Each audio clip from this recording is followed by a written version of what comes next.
Hey guys, what's up? Welcome back to the channel. It's Cynicalex, and today I want to talk about the three new characters, Shuri, Killmonger, and Ulysses Klaw.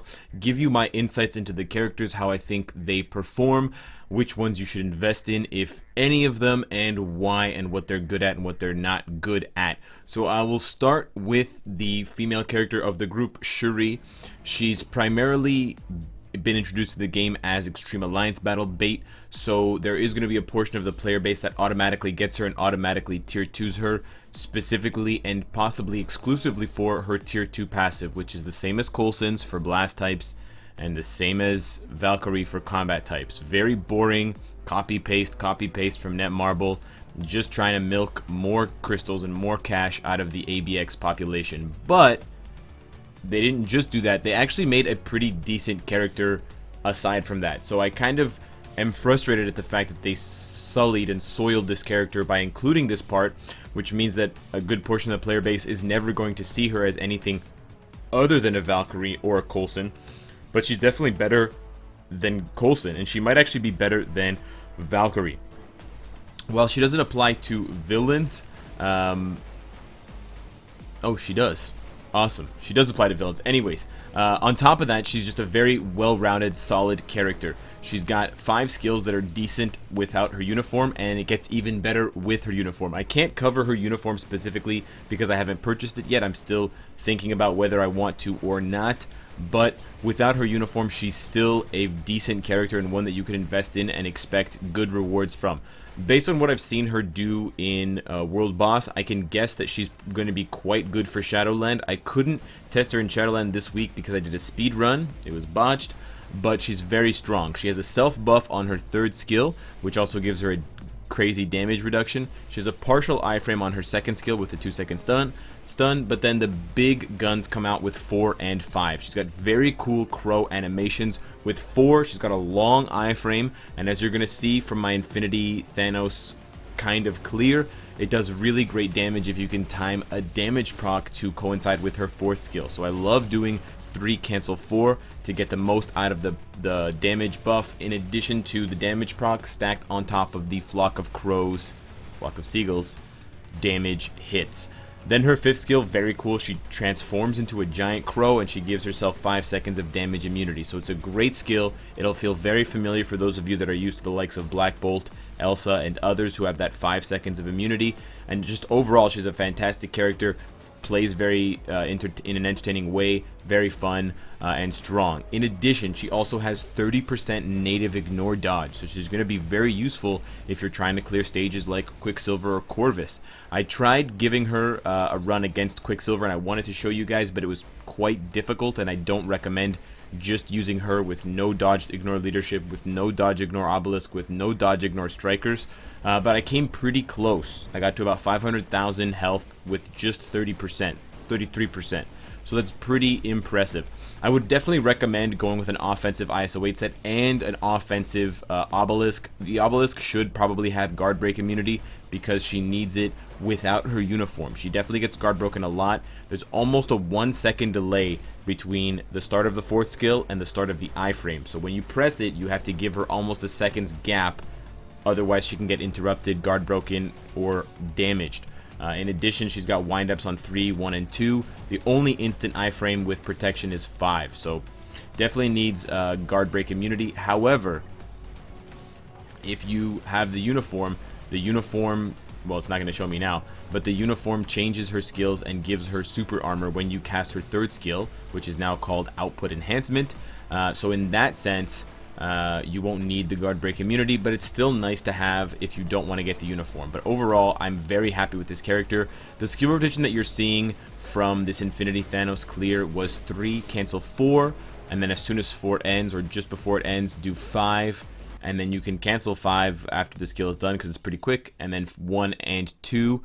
It's a pretty smooth rotation. There are gaps from time to time. The reason why I couldn't show you a full Infinity Thanos clear is because there appears to be a bug, or I don't know if it's an intended consequence, but there's a gap in her 4th skill while the iframe is still going on. I was interrupted repeatedly by Thanos for him to do his ground pound skill.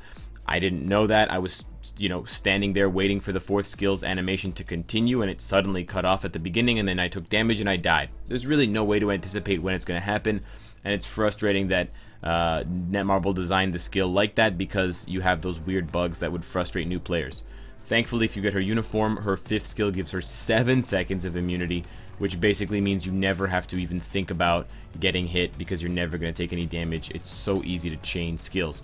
But I did Infinity Thanos most of the way with just a 30% leadership. I had her gears at 20, but I had no Uru, and as you can see, I only have a couple of skills ranked up for the actual buff effects. I don't rank up skills unless they have buffs, because it saves gold. And then I've got a 5 and 6 star ISO 8 for Overdrive, which was probably the best one. And I have a decent Obelisk, Guard Break, crit rate 120. So her stats are sitting at 60% crit, but only 170 crit damage, 45% ignore defense, and almost capped skill cooldown. So overall, I think she's the best and most well-rounded character. However, I think the character that does the most damage is Ulysses Klaw, especially at tier 2. I think he's going to do the most damage on his own, or when paired up with a leadership, and he is a villain, so he's got that very nice villain tag. There are a lot of good blast villains, but I welcome another one, especially for Shadowland. Unfortunately, Ulysses has just one trick up his sleeve. It's his 4th skill canceled into his 5th skill. They both do good damage, but other than that, it's kind of crap. His 3rd skill, they only have 65% of his stats, which means they have paper-thin defenses. His mysterious supporters summons, they die instantaneously. They just melt. They have like 0 HP, so don't count on them. Just use it for the guard hit, and if you're going to get debuffed, you better have 4 or 5 up. 1 and 2 have no iframe. 2 is a very dangerous skill to use, but it does good damage. 1 does decent damage, and it's a fast skill, so you should sprinkle 1 in whenever you can. My preferred rotation for Ulysses Klaw is 4 cancel 5. You definitely cancel the 4th skill into the 5th skill as often as you can, because the truck will keep coming, so it's perfect. The 5th skill is a full iframe, so it keeps them right in the middle while they get peppered by that vehicle, and the truck just drives right on through, and you guarantee full damage from both skills. They were definitely designed to go hand in hand.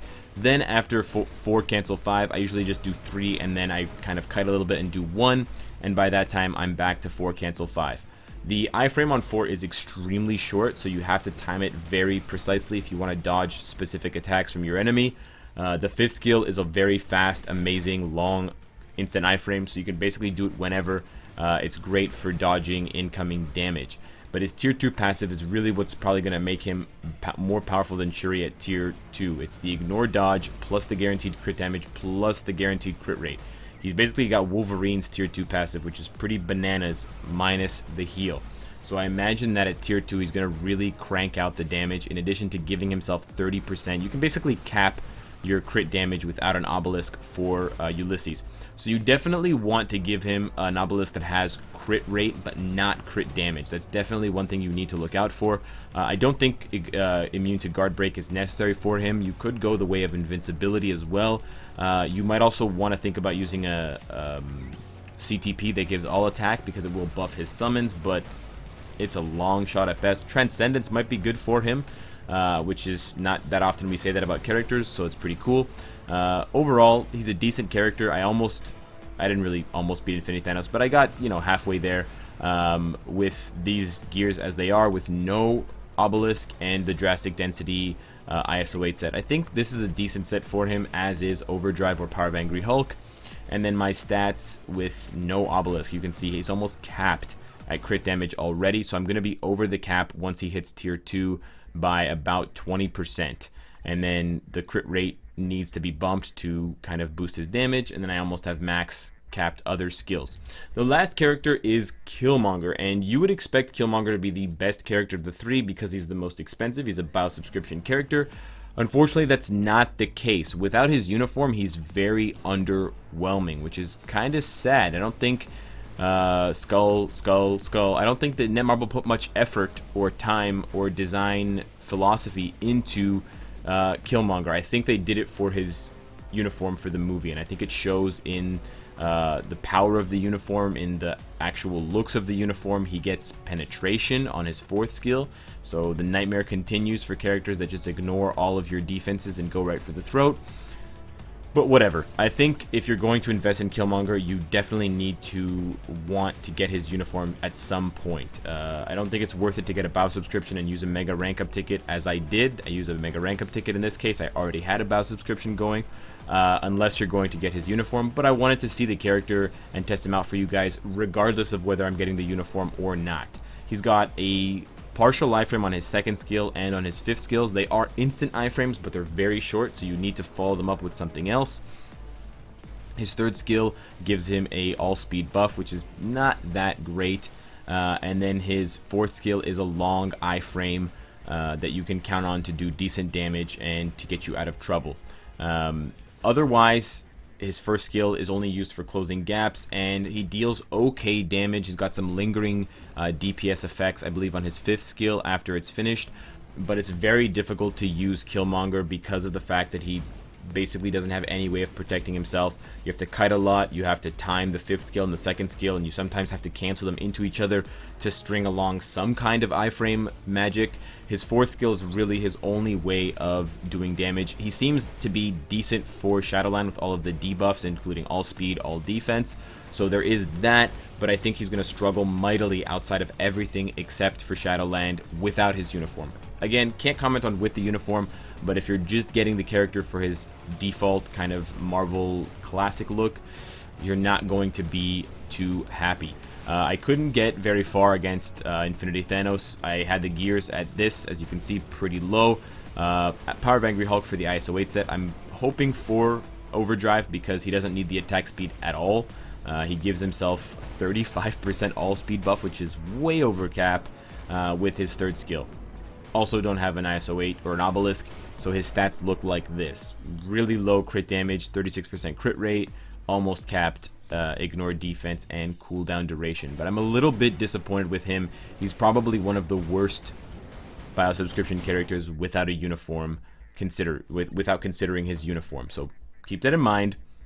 Let me know what you guys think. Let me know which of these three characters you're working on, especially between Ulysses Klaw and Shuri. It's definitely a toss-up for the BOW selectors. I think Ulysses has a little bit more utility for different things because of the fact that he's a villain, but I personally prefer Shuri, and I think as a speed hero, she's one of the few bright spots, despite the fact that, as you can see from down here, we have a lot of weak speed heroes. This long list of about 10 really underwhelming speed heroes, so it's nice to see Netmarble finally get it right with one good speed hero who doesn't even need her uniform to be dominant.